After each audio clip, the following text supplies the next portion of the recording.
Hello जी, अभी बुलाते हैं। पायल भाभी जी,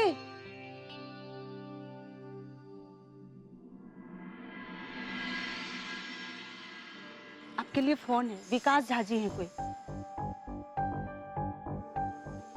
हमारे लिए? विकास झा का फोन? ये कौन है? हेलो भाभी जी नमस्कार। जी नमस्ते।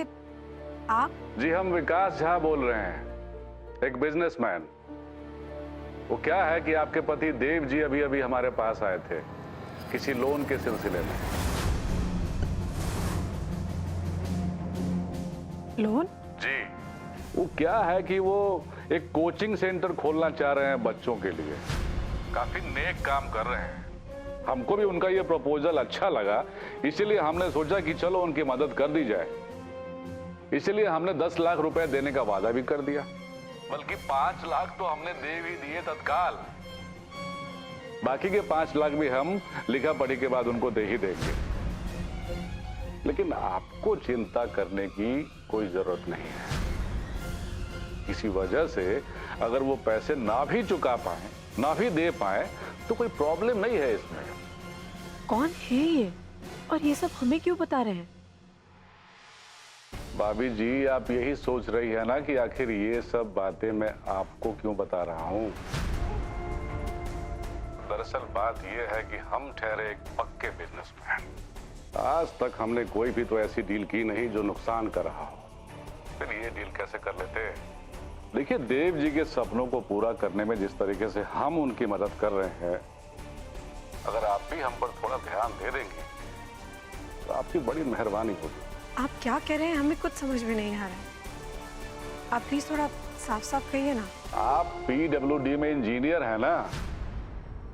वो क्या है कि आपके डिपार्टमेंट में हमारा एक फाइल पड़ा हुआ है, एक काम अटका हुआ है हमारा। तो आप अगर उसको एक बार देख लेती ना तो हमारा काम हो जाता है।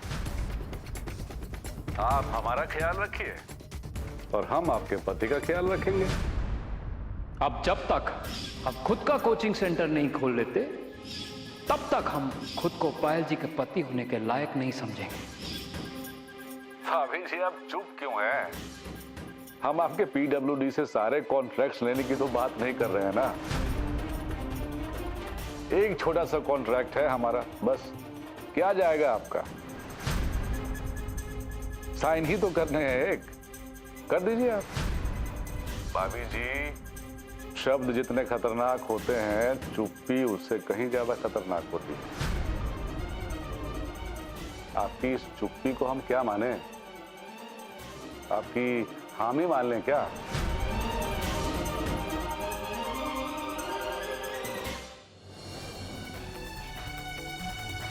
अब जब तक हम खुद का कोचिंग सेंटर नहीं खोल लेते, तब तक हम खुद को पायल जी के पति होने के लायक नहीं समझेंगे।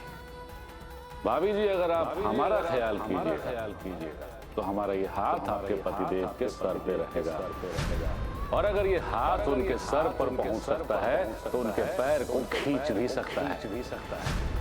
अगर हमने ऐसा कुछ कर दिया ना तो आप लोगों के लिए काफी महंगा पड़ा।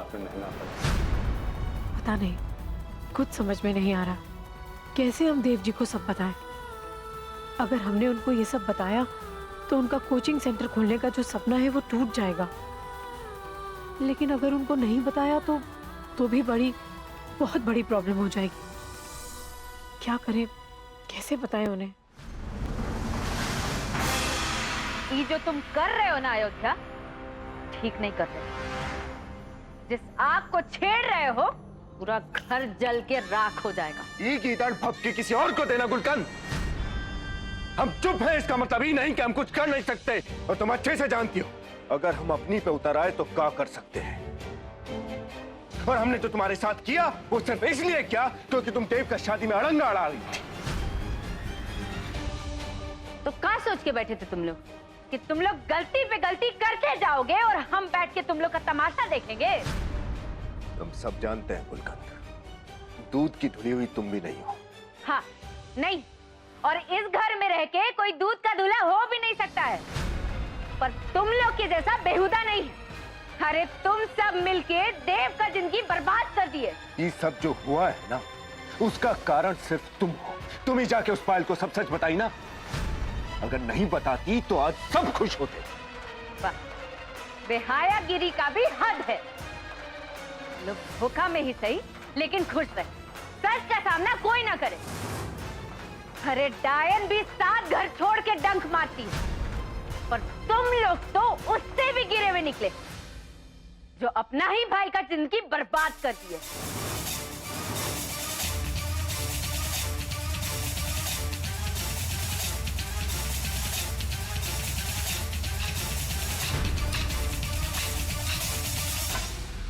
देखो गुलकंद, तुम इस घर में कैसे रहती हो और क्या करती हो इस बात से हमको कोई मतलब नहीं है, लेकिन अगर तुमने हमारे बर्दाश्त की हद पार करने की कोशिश की तो हम तुमको छोड़ेंगे नहीं। ना तो हम तुमसे लड़ना चाहते हैं और ना तुमसे बहस करके अपना वक्त बर्बाद करना चाहते हैं। लेकिन ध्यान से सुन लो, अगर तुमने हमको और उकसाया या हमारे और हमारे बच्चों के बीच में आई तो हम उस हद तक जाएंगे जो तुम अपने सपना में भी सोच नहीं सकती।